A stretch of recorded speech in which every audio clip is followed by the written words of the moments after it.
You will need the SoClean CPAP adapter for Fisher and Paykel Icon. The adapter for the Fisher and Paykel Icon is a special fitting. The adapter replaces the original elbow fitting on your machine. Detach the injection fitting and short hose from the main SoClean hose.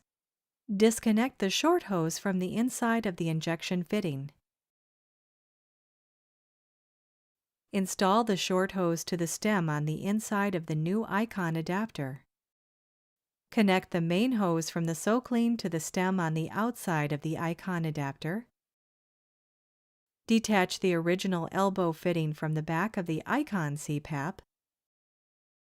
Grasping the Icon adapter, guide the short black hose into the humidifier reservoir using a pushing and twisting motion. Note, it may be necessary to trim off some of the hose. The end should rest near but not touch the bottom of the reservoir. Snap the adapter into place. Connect your CPAP hose to the new Icon adapter.